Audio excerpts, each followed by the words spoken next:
Olá a todos, boa noite. Nós estamos abrindo agora a live de sexta-feira. Hoje é dia 17 de julho de 2020 e nós programamos uma live bem interessante para vocês. Na verdade, a gente está fazendo essa abertura inicial, eu e a professora Regina Varenga, mas estamos aguardando as pessoas começarem a entrar na sala, né? Na verdade, a primeira coisa importante de uma live como essa, que é no formato horizontal, é que aqui a gente não consegue enxergar a pergunta de vocês. Então, na verdade, o que eu peço, mantenha a pergunta no chat, porque vão ter pessoas olhando essas perguntas e passando aqui para mim, para o meu computador, para a gente poder possivelmente respondê-las ao longo da live, né, professora? Perfeito. Então, na verdade, a abertura de todas as lives, eu quero chamar a atenção a algumas coisas que vem acontecendo, né? Na verdade, a gente está tendo muito boa resposta frente aos e-mails de pessoas que querem doar medicações ou que querem receber medicações, né? Então, o nosso chat, ele está aí também para que vocês possam colocar o nome de vocês, o e-mail de vocês e o que vocês precisam. Ah, eu tenho natalizumab para doar. Então, você coloca isso no chat, para a gente poder exatamente conseguir linkar as pessoas que podem doar para as pessoas que querem e precisam receber remédio. Outra coisa interessante é que nós temos recebido muitas doações em valores financeiros, dinheiro, transferências bancárias, para a gente continuar a apoiar os projetos sociais que nós estamos fazendo junto com os Anjos do Amor, que é uma ONG, um projeto tipo ONG, que está fazendo ações em várias comunidades do Rio de Janeiro, com o intuito de levar alimentos, levar água. A gente vai ter uma ação agora, para vocês terem uma ideia, que nós vamos doar água mineral para uma comunidade que nem água potável tem. Então isso também está sendo mobilizado com as doações que muita gente tem feito e, óbvio, nós também, né? E médicos que acompanham a gente, a equipe nossa de vários hospitais também estão participando, né? Esses médicos participam e nós estamos selecionando então algumas comunidades carentes para a gente poder fazer essas doações, né? Então, projeto social, projeto de doação de medicamento, outra coisa maravilhosa que tem funcionado. Eu vou chamar a atenção de dois pacientes essa semana que fizeram uma ação, enfim, maravilhosa, doaram para pessoas que estariam totalmente desprovidas de medicações e medicações de alto custo. Então vou de novo agradecer a dona Ângela e a paciente Simone Juliano Esteves, que doou para mais um paciente natalizumab. Então já são 3 pacientes que puderam receber natalizumab de uma paciente que havia acumulado medicações e que passou para outra medicação, estava em casa com remédio, em vez de voltar esse remédio para a Secretaria de Saúde ou enfim, estragar a medicação, ela doou e 3 pacientes estão agora podendo iniciar tratamento o mais rápido possível, não esperando aqueles 3 meses do que o governo normalmente faz com o processo da LME. A outra paciente que eu quero mandar um beijo, possivelmente ela está aí. Sabe aquela paciente nossa da região dos lagos? Cida Prado? Sim. Cida Prado, que é a Maria Aparecida do Prado, doou, acho que se eu não me engano, quase 8 meses de tratamento de Tecfidera. Chegou aqui na minha casa esse tratamento e hoje eu já passei por uma paciente minha aqui, que é do Rio de Janeiro, que mora na Ilha do Governador, e ela já recebeu 2 caixas, 2 meses de tratamento com Tecfidera. Então, quer dizer, se uma pessoa conseguir doar alguma quantidade, eu acho que mais de uma ou mais de 2 pessoas podem talvez se beneficiar. Então eu continuo acreditando nessa ação. É você que tem remédio em casa, por favor, escreva aí no chat seu nome, seu e-mail e o tipo de medicação que você queira doar, porque a gente vai fazer o link, a gente vai juntar pessoas que precisam com as pessoas que estão doando. Em especial nesse tempo de epidemia, que nós estamos com vários canais cortados, dificuldades de atendimento, Então é uma ação extremamente importante. Com certeza. Eu acho que isso começou talvez há 2 lives atrás que a gente começou a fazer com esse apelo e muita gente já teve, enfim, se deu bem ao ponto de nem saber como iria iniciar uma medicação e já está praticamente em vias de, né? Então eu acho que realmente eu tenho que agradecer a vocês, na verdade, né? Aqui a gente só está fazendo a comunicação, Perfeito. mas vocês realmente estão conseguindo ajudar uns aos outros, né? E isso é o mais importante, tá? Então, quem quiser doar medicação, escreve no chat. Quem quiser receber medicação, esteja precisando, escreve no chat também, porque a gente vai tentar localizar alguém que possa, né, oferecer a medicação a você. E quem quiser participar dos projetos sociais que nós estamos levantando, que é doação de cesta básica, agora uma doação de água mineral, e possivelmente a gente está também, enfim, aumentando esse fluxo, talvez para mais coisas diferentes do que isso, mas o ponto é, doar pouco ajuda muita gente. Então, por exemplo, uma cesta básica hoje R$ 33,00. Se você doar 1, 2, 3, 4, 10, vai fazer diferença no projeto, tá bom? Então, assim, hoje a nova live Da dupla esclerose múltipla em família, nós vamos abordar um assunto que eu fui muito durante essa semana procurado pelo chat direct do meu Facebook para agradecer o assunto, né? Porque é um assunto que pouco se fala e é um assunto que vocês vivem muito, né? Então, o paciente com esclerose múltipla tem esse tipo de vivência, tem esse tipo de experiência e nós precisamos realmente esclarecer alguns desses sintomas e nada mais, nada menos que Regina Alvarenga para poder trazer isso para vocês, né? Na verdade, hoje eu vou ser moderador, estou aqui olhando o chat para ver se tem alguma pergunta e antes de dar a palavra à Regina, eu vou olhar aqui o chat para ver se está tudo bem quanto ao áudio. Quero saber se vocês estão me ouvindo bem. Simone, eles estão me ouvindo bem? Bota aqui no chat para mim.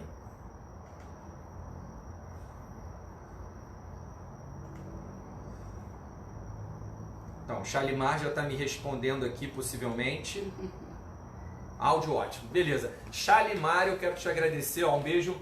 Você é minha parceira nesses projetos das doações. Shalimar está me ajudando. Eu convidei ela para gerenciar toda essa dinâmica de organizar quem precisa, quem está disponível, quem gostaria de doar para as ações sociais. Obrigado, tá, Shalimar? Muito bom contar com a tua força de trabalho aí para poder ajudar pessoas que precisam, tá? Então assim, professora, a gente vai falar sobre o que hoje? Qual é a meta? A nossa meta. Nós vamos falar hoje sobre o que a literatura coloca e chama de sintomas fantasmas da esclerose múltipla.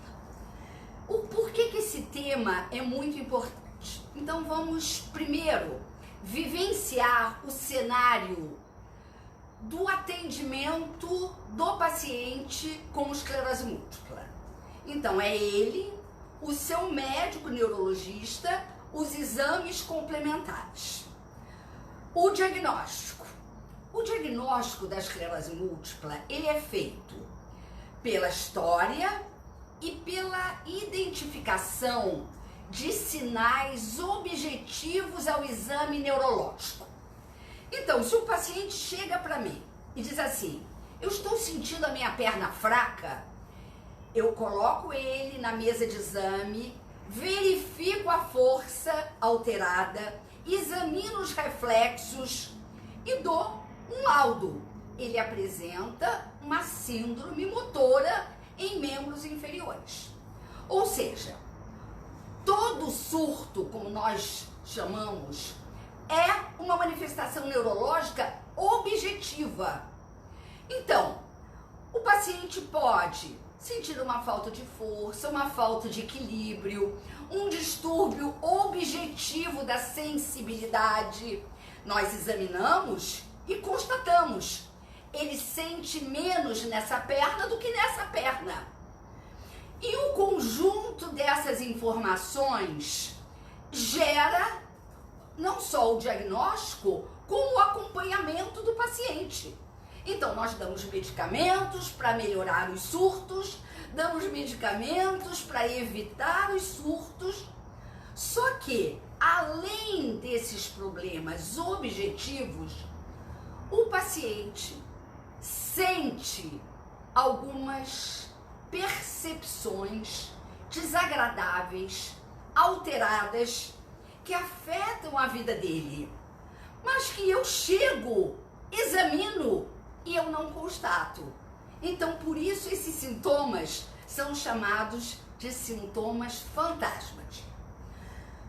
Qual é também, para vocês entenderem um pouco da evolução do conhecimento, o conhecimento se iniciou com médicos, não é? Neurologistas, radiologistas, ou seja, profissionais relacionados a dados objetivos.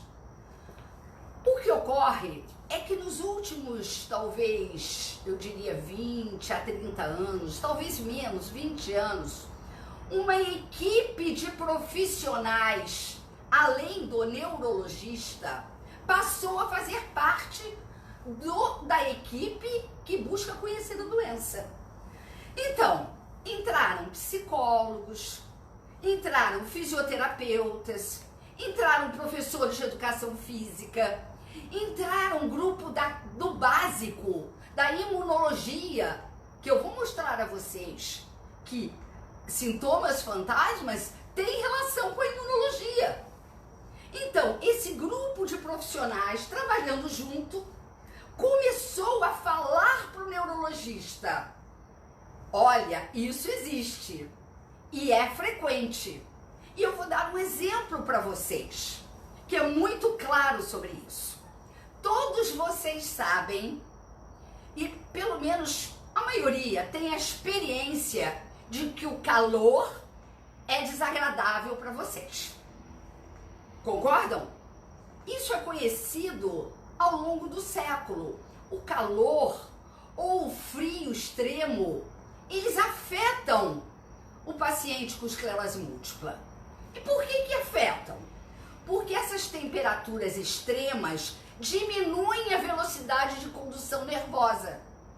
Então, é clássico, não é? É um fenômeno que justifica, né, de forma física, isso, né, uma piora ou um mal-estar, uma piora de algo que esteja talvez um pouco não tão incômodo. Isto. Né?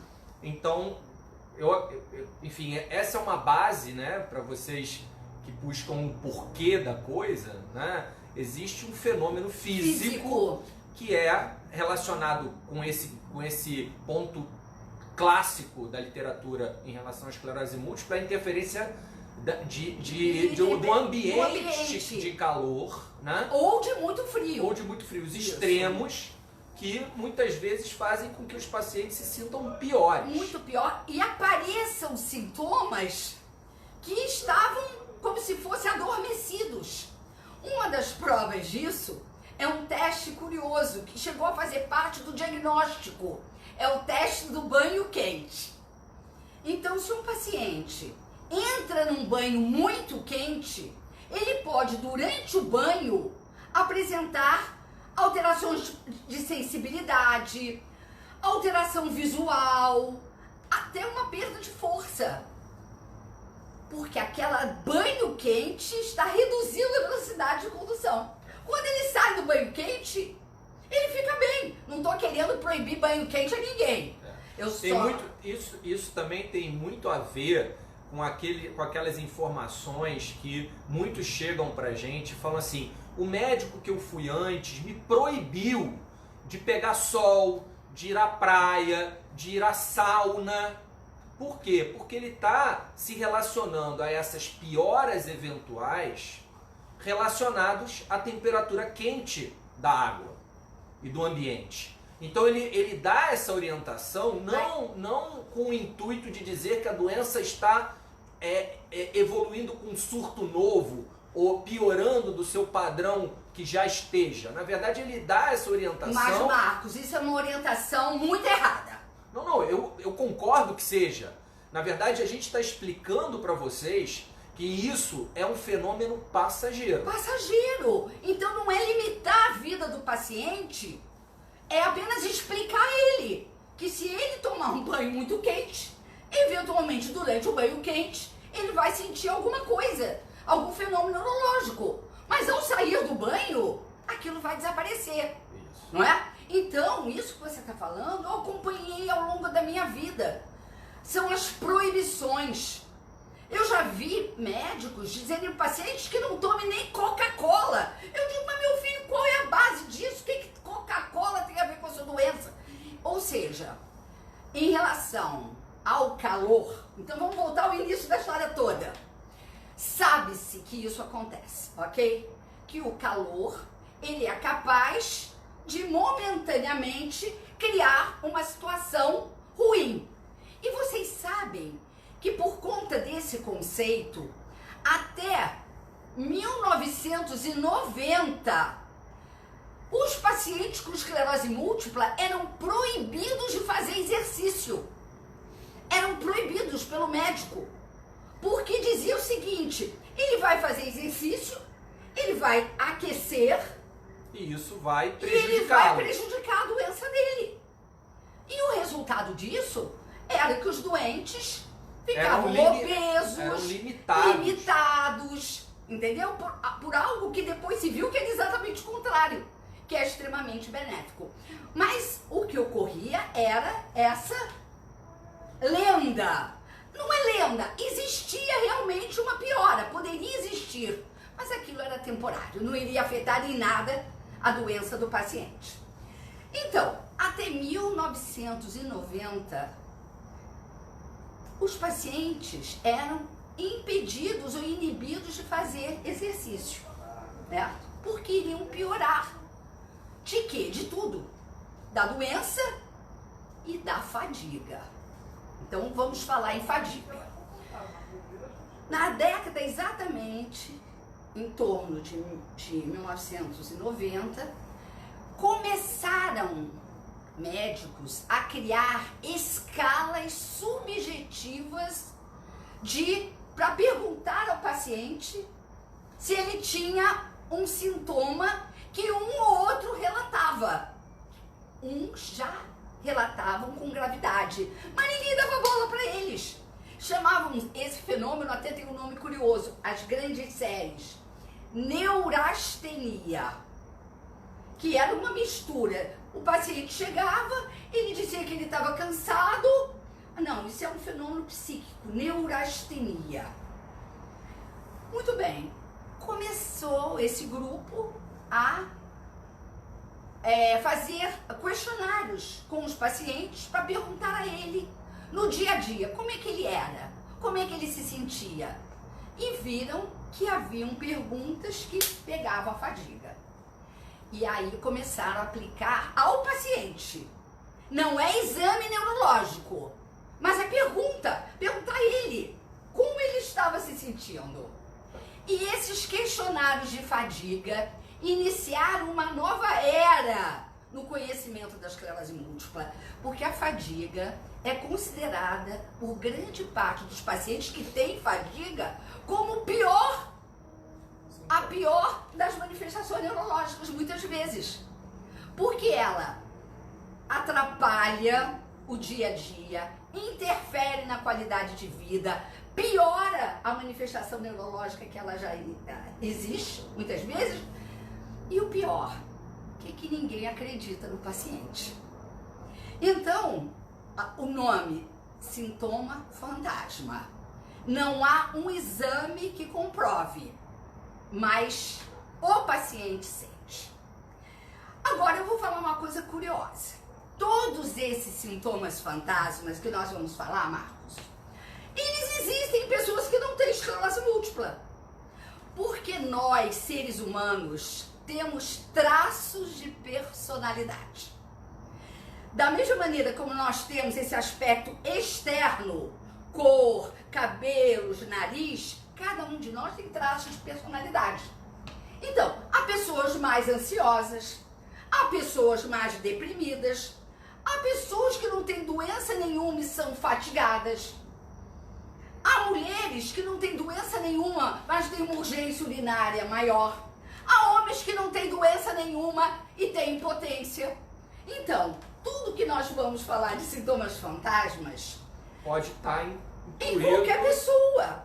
Perfeito?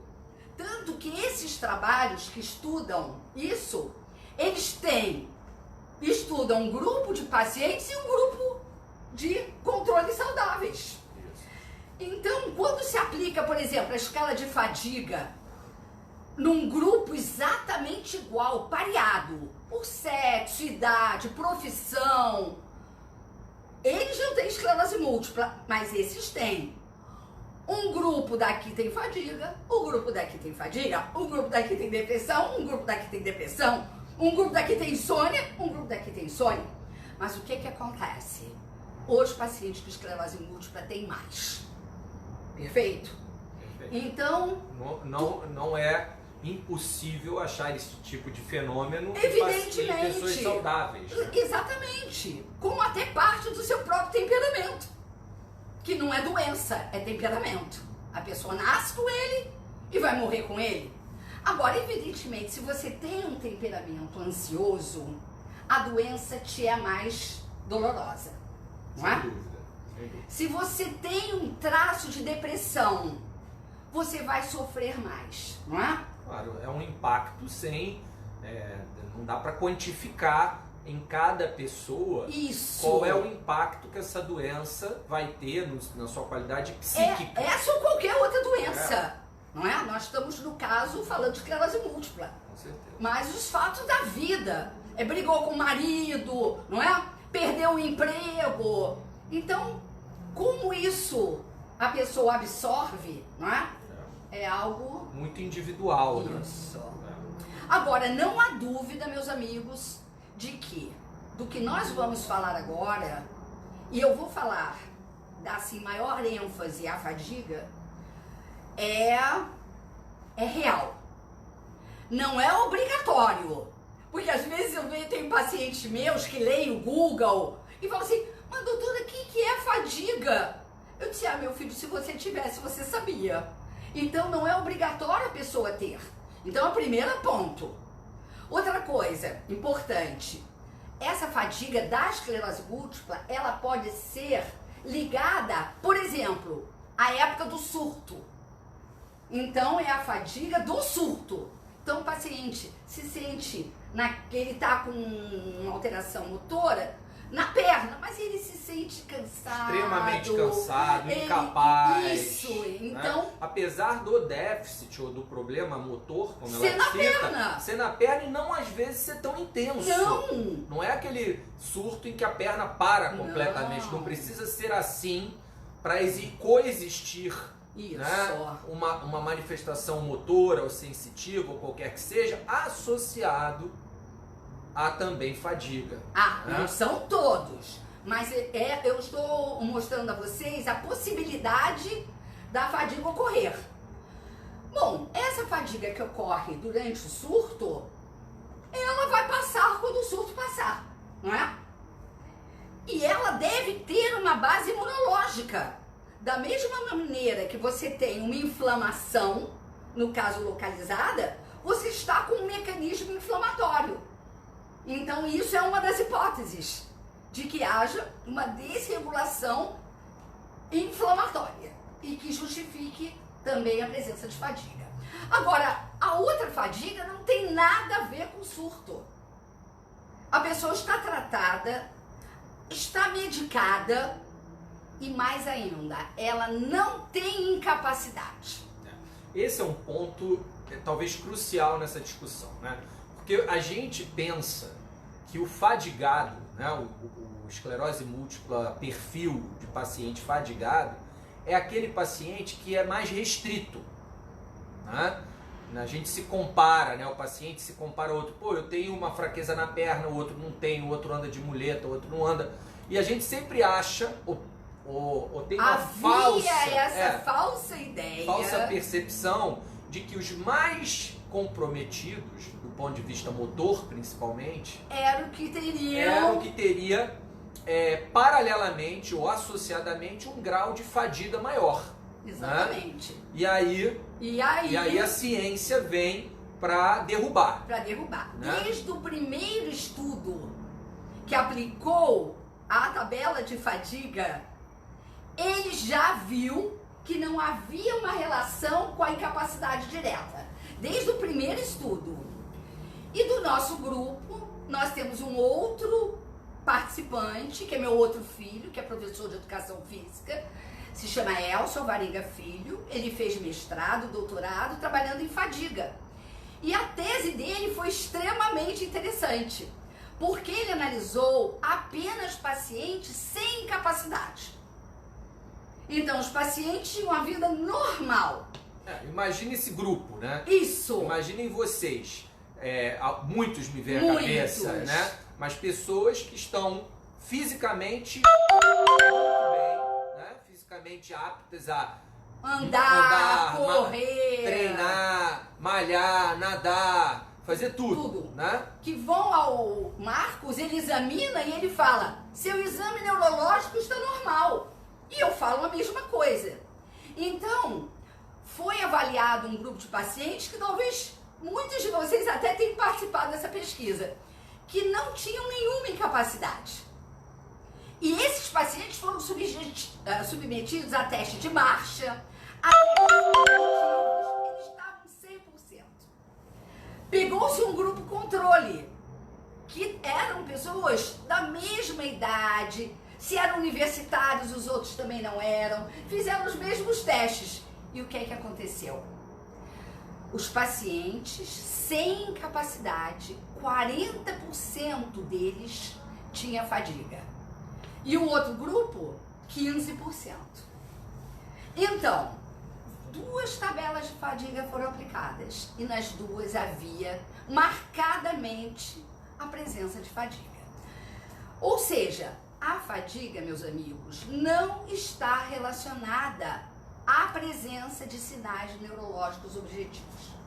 E aí entra o problema que o Marcos estava discutindo comigo, que um de vocês mandou uma mensagem falando sobre a dificuldade, às vezes, numa perícia médica.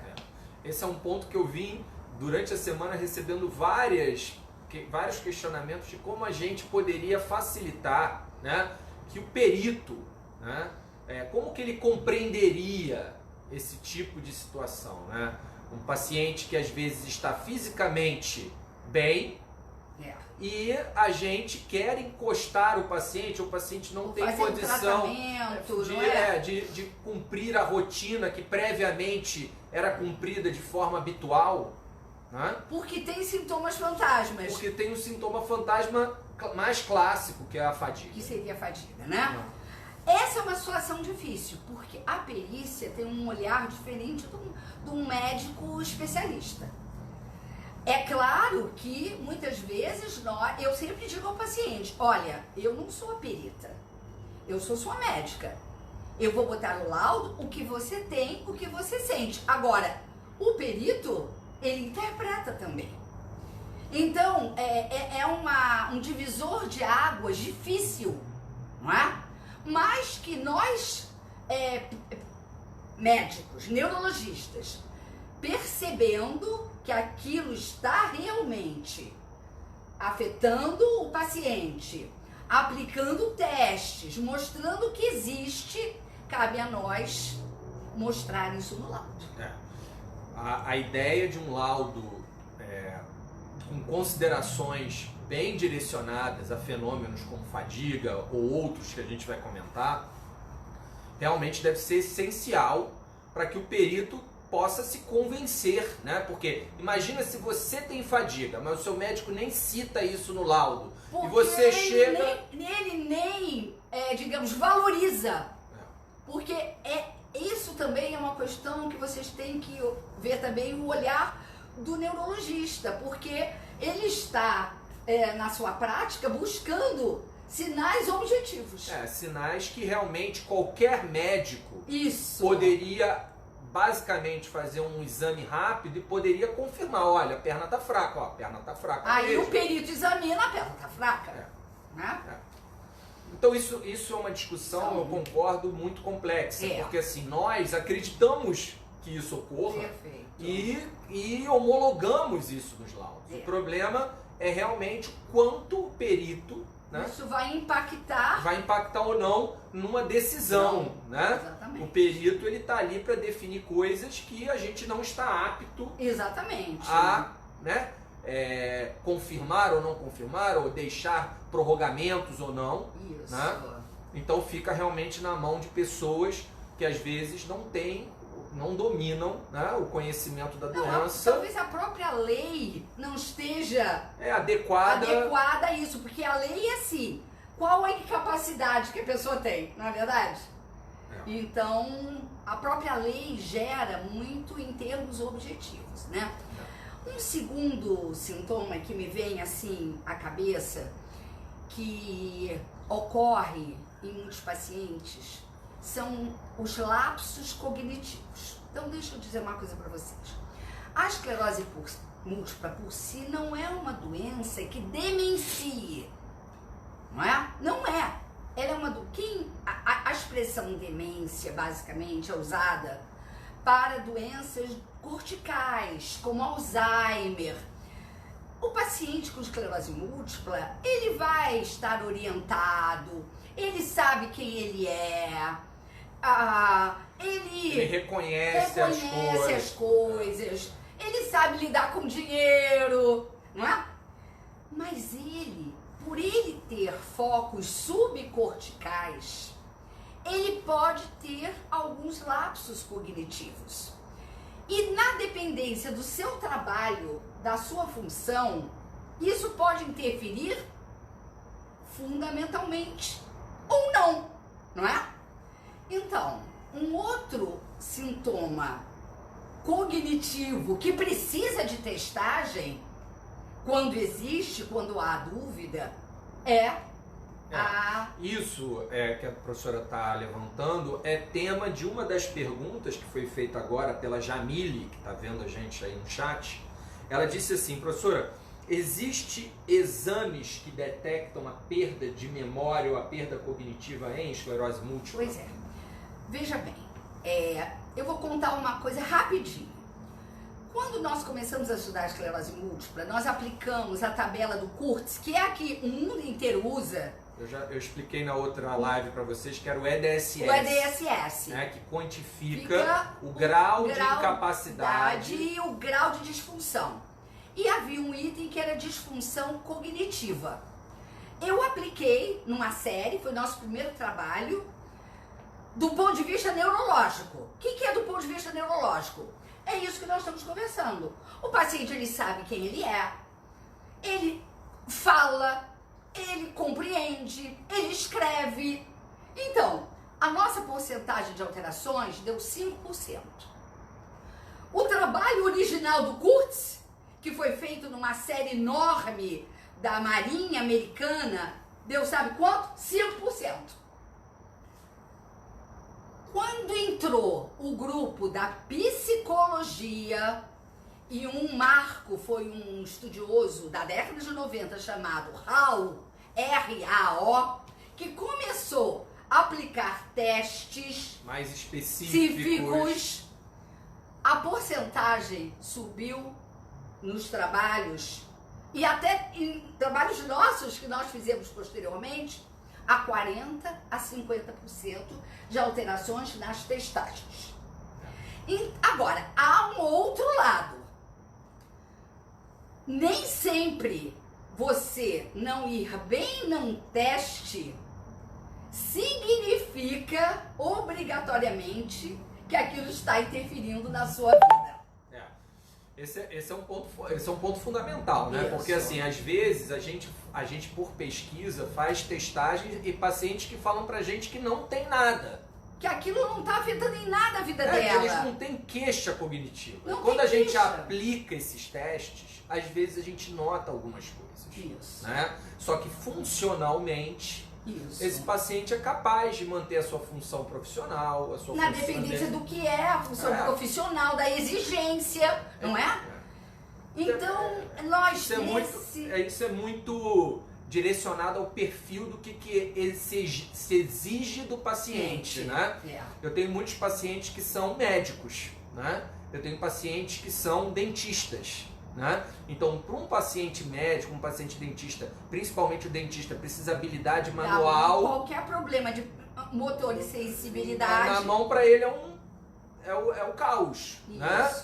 Para uma pessoa que não usa a mão, menos, né? Isso se faz analogia também com a parte cognitiva. Perfeito. Né? Porque tem pessoas que precisam ir intelectualmente de grandes volumes de trabalho intelectual para poder cumprir suas tarefas, outros menos. E aquilo da dependência do trabalho interfere. Exatamente. Então, se você é encarregada, independente, digamos, da sua função, ser médico, ser administrador, você é encarregada de arrumar todo o escritório e colocar em ordem todas as coisas, você não pode errar em nada. Você tem que ter um nível de atenção, de organização, de planejamento. Então são funções que eventualmente podem estar tocadas dos pacientes. Mas, Jamília, a resposta à sua pergunta é sim. Nós temos instrumentos que conseguem delimitar o nível cognitivo, o nível de performance cognitivo, o nível de memória, o nível de atenção. E isso, infelizmente, dentro de um serviço público é pouco oferecido. Porque existe uma dependência de um profissional que habitualmente é muito especializado. Isso. E que a gente acaba só conseguindo ou por meio privado, por parte da pesquisa ou por meio privado. Realmente há esse delay, digamos assim, né? Agora, outra coisa para quem perguntou. A testagem, às vezes, é importante, confirma uma queixa e mais, ela pode, a paciente, ser encaminhada para uma psicóloga que faça uma terapia cognitiva. Isso são as medidas, né? Isso! Porque, na verdade, o ponto-chave disso é que, assim, medicações exímias para recuperar memória ou para fortalecer memória... E para a própria fadiga, são muito fracas. São muito fracas, né?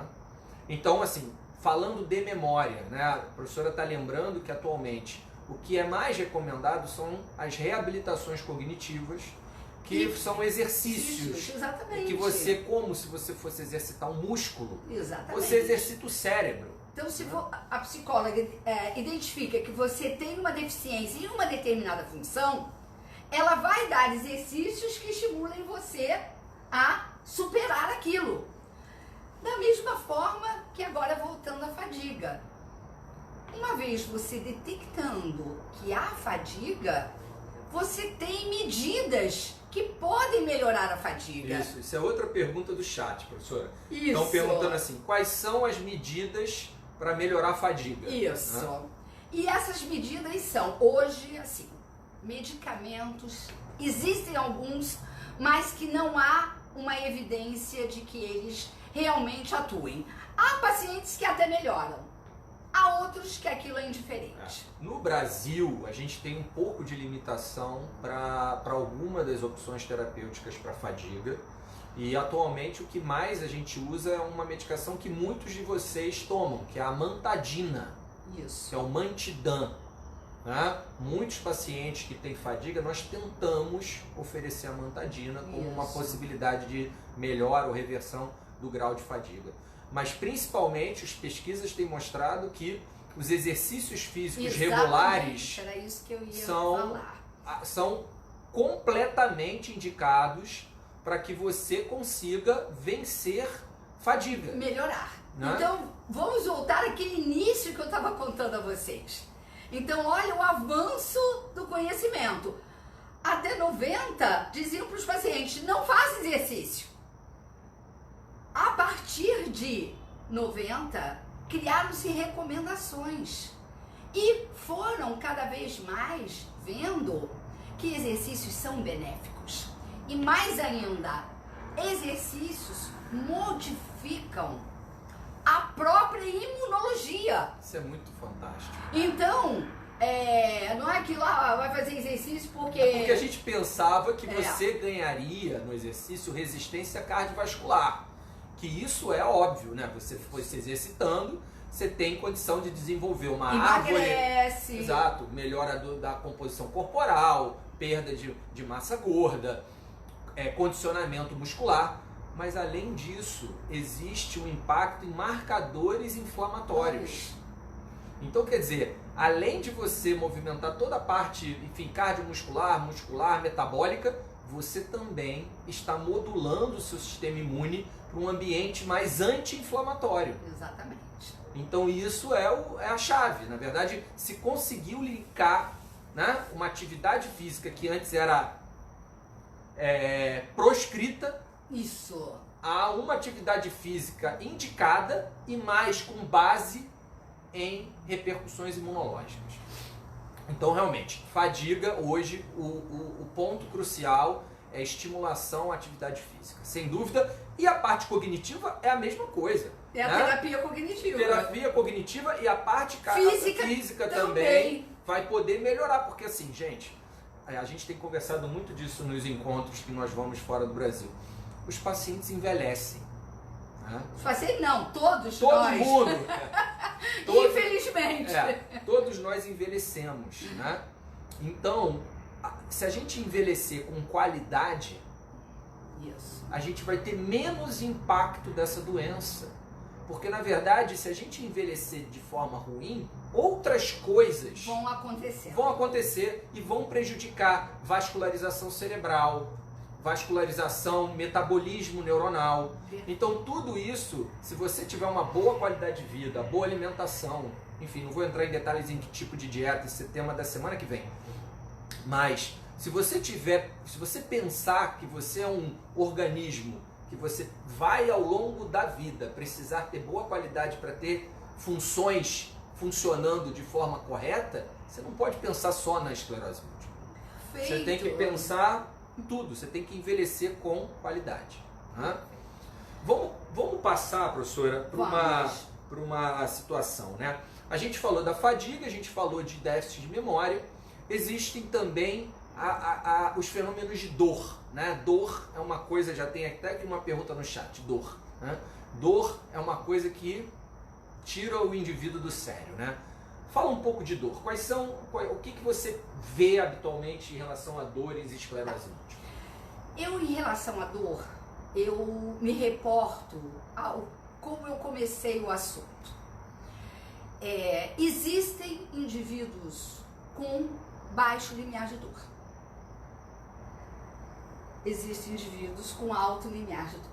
Então, já há características prévias sem dúvida do indivíduo. Segundo, cefaleia, por exemplo, é uma queixa comum em mulher jovem. E quem são nossos pacientes? Mulheres jovens. Então, existem alguns tipos de dores, Marcos, que não são da esclerose múltipla. Elas são sentidas pelo indivíduo. E se ele é uma mulher e é jovem, ele tem aquela mulher pode ter uma enxaqueca, pode ter uma cefaleia crônica, não é verdade? Existe também um outro grupo de dores que até hoje a medicina não sabe exatamente o que são dores crônicas, que invadem o corpo e que recebem um diagnóstico de fibromialgia. Até hoje ninguém sabe exatamente o que é isso, mas o paciente sente dor. Por que eu estou falando tudo isso? Nós tratamos de pessoas. As pessoas podem ter as mesmas dores que a humanidade tem. Porque dor na esclerose múltipla é muito específico e é muito menos frequente. Por exemplo, existe uma dor que é típica da esclerose múltipla, que talvez alguns de vocês já tenham tido no surto. Neuralgia do trigêmeo. Muitos vêm. Não é? Então é uma dor localizada na face, muito intensa, que piora com a mastigação, que no caso da esclerose múltipla muitas vezes é bilateral. Então, isto é uma dor relacionada à esclerose múltipla. Ponto 2. Quando há um fenômeno sensitivo, a via sensitiva, que é a que leva para o cérebro informações de tato, de dor, de temperatura, ela é lesada, o indivíduo tem fenômenos objetivos, que é perda da sensibilidade. E ele tem fenômenos subjetivos. E aí entra dor. Como entra dor, como alguns dizem que é queimação, choques. Eu tô com um paciente que está internado, ele está me assistindo agora. Um abraço, Rafael. Ele me dizia que ele tinha uma dor que vinha, obviamente, da região cervical e se espalhava pelo braço como uma descarga, né? Exatamente. E agora ele está com menos, a gente está tratando ele e ele está com menos. Uma dor também bem interessante são as dores que eu estava até comentando com a Regina, que muitos de vocês chamam o abraço da esclerose múltipla, né? Que é uma dor que faz uma compressão, normalmente numa situação que parece uma cinta fechando e apertando você, né? Isso normalmente é relacionado a lesões da medula. Isso. Né? Isso é muito típico. Isso. Né? Tem pacientes que reclamam de dores difusas, que nós temos até dificuldade de localizar a dor, justificar essa dor. Muitas vezes esses pacientes são pacientes que têm restrição motora, que ficam muito tempo sentados, que ficam muito tempo ou acamados. Então, assim, acaba que se mistura nesse contexto dores relacionadas especificamente à esclerose múltipla. Isso. E dores articulares, dores musculares, dores de posição, como você está falando, a pessoa fica muito tempo sentada, porque está restrita a uma cadeira de rodas, óbvio que ela vai sentir dores. Então eu acho que esse ponto... É uma discussão e também, obviamente, uma necessidade de estabelecer, ou tentar se estabelecer, né? Isso. A origem da dor. Mas eu também conheço pacientes que acabam trazendo pra gente um quadro que, assim, é só dor. Né? E dor é como a gente estava comentando. É difícil da gente examinar uma dor. Como é que a gente vai examinar uma dor? Isso. Eu vou entrar na sua cabeça e vou entrar lá e vou sentir a dor e vou falar, realmente, a dor é assim, assada, é lá, é acolá. Não, a dor é sempre uma manifestação subjetiva, né?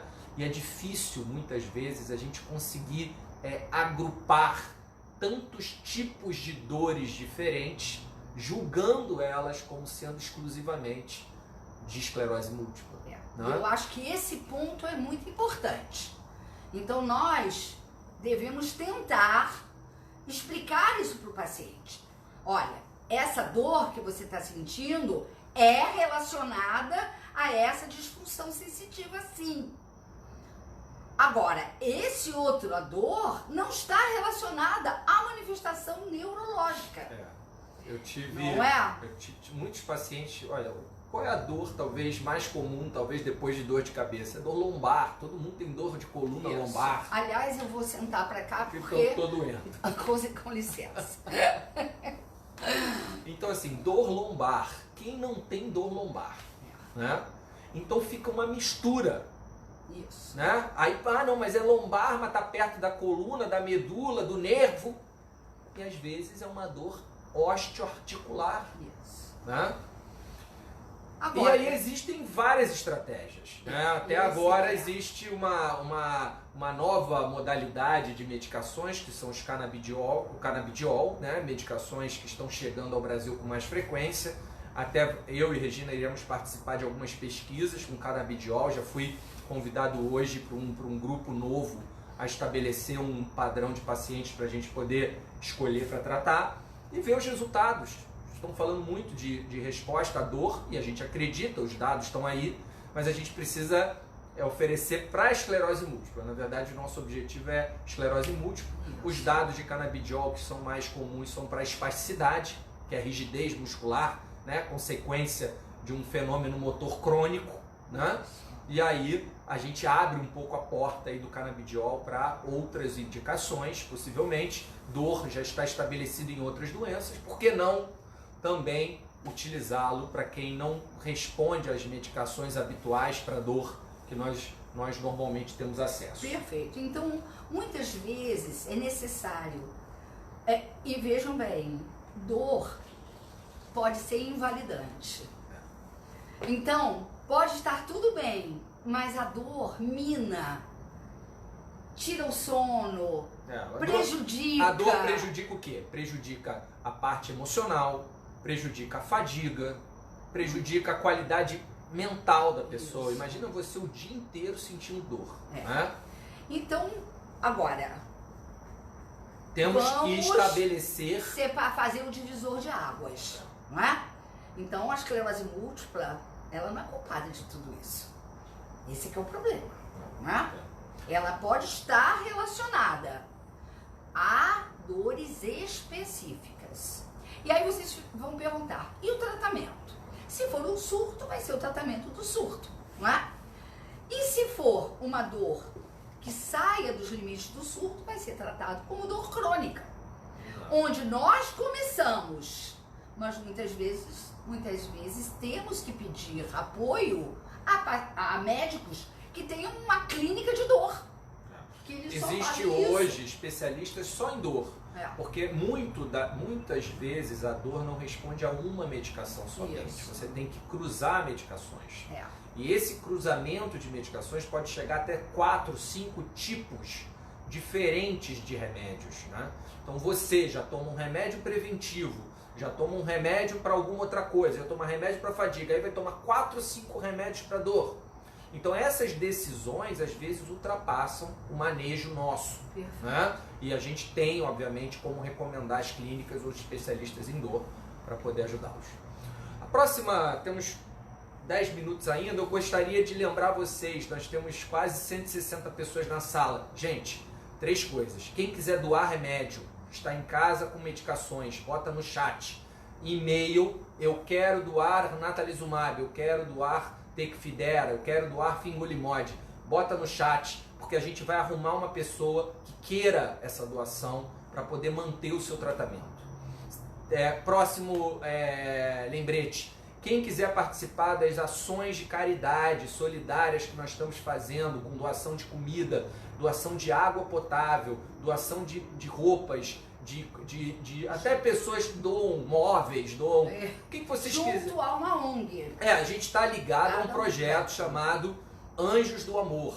Esse projeto arruma a pessoa que precisa, arruma a comunidade, arruma o link e nós fazemos só o investimento, nós passamos essa verba a eles. Então, se vocês quiserem doar para esse tipo de projeto, coloca no chat que nós vamos direcionar também para quem está precisando. Pouca coisa de vocês é muito para outros.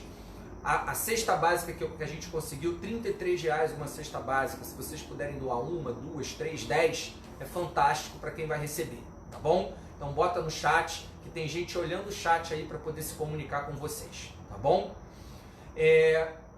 Um apanhado assim mais dos sintomas fantasmas que eu queria que a Regina pudesse também trazer. Por exemplo, Regina, disfunções esfincterianas, né? Coisas que a gente às vezes tem muita dificuldade de manejar e precisamos também dos nossos amigos urologistas, né? Então fala um pouco de quais disfunções são as mais comuns. Perfeito. A mais comum, sem dúvida, é a disfunção urinária. E ela ocorre por uma desorganização do eixo de controle da micção. Então, não é um local específico. São vários locais. Porque essa comunicação, né, Regina, ela passa da medula, né, até centros centrais E vice-versa. e vice-versa. Vai, sobe e desce. Porque, vejam bem, amigos, nós temos o controle da micção voluntário, não é? Então, é uma ordem do cérebro que vai até o músculo detrusor e nós vamos... Temos até um ponto de inibição, né? Conseguimos inibir, obviamente, por um tempo. Mas existe um outro sistema de controle automático que se baseia no enchimento vesical e aí vem o reflexo de esvaziamento. Então, é um complexo sistema, não é? E que ele é comumente afetado por essas alterações de várias lesões em diferentes níveis. Não tem como a gente culpar, assim, habitualmente, uma lesão para o local que foi lesado para o resultado de ter uma incontinência, uma urgência urinária, né? Então, a urgência urinária seria o sintoma mais comum, perfeito? Agora, ele pode ir se agravando, porque a bexiga fica incontrolada, e é o nome certo seria bexiga neurogênica. Ela perde parte desse controle. Isso. Não é? E o fenômeno mais comum é a urgência, né? Tem pacientes que tem o inverso, que é a retenção. Né? E às vezes essa retenção se torna grave e ele tem que ser sondado para fazer o esvaziamento. Porque a retenção, ela é deletéria, ela leva a um dano, possivelmente até renal. Pode. Porque você faz tanta urina ali presa que a urina invade o rim e pode lesar o rim. Isso. Por isso que é muito importante o paciente que tem dificuldade para urinar, ele tem que ser submetido a algumas testagens como urodinâmica, ultrassom de vias urinárias para poder ver a quantidade de urina que ali está, para ver até que ponto ele pode ficar com ou sem sondagem. Perfeito. E há um outro fato. Se você não tem um esvaziamento completo da bexiga, fica um resíduo urinário. E esse resíduo urinário, que a pessoa nem sabe que existe, muitas vezes é a causa das infecções urinárias de repetição. Isso. Então, às vezes a pessoa nem sabe que tem disfunção urinária, mas tem infecção urinária de repetição. Isso. E aí a gente vai investigar e ver que o resíduo é alto. Isso. E aí, tendo um resíduo alto, aí a opção ou é tratamento medicamentoso para poder fazer com que a bexiga contraia de forma uniforme, expulse.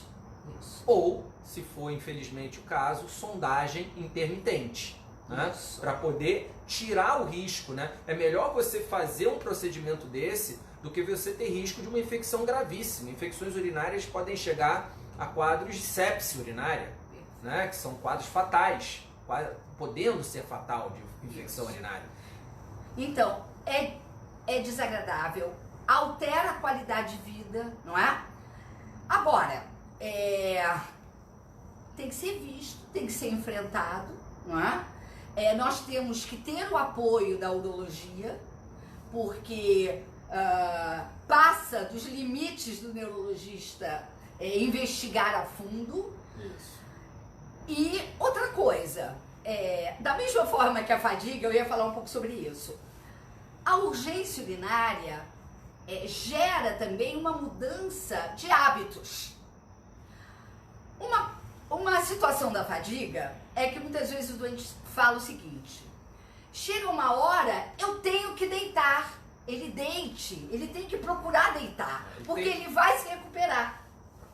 Da mesma maneira, se ele tem uma certa urgência urinária, ele sabe que ao chegar ao local ele tem que ir ao banheiro. Ou se ele vai fazer uma viagem grande, não beber muita água para poder não ter que ficar fazendo pausas para urinar, né?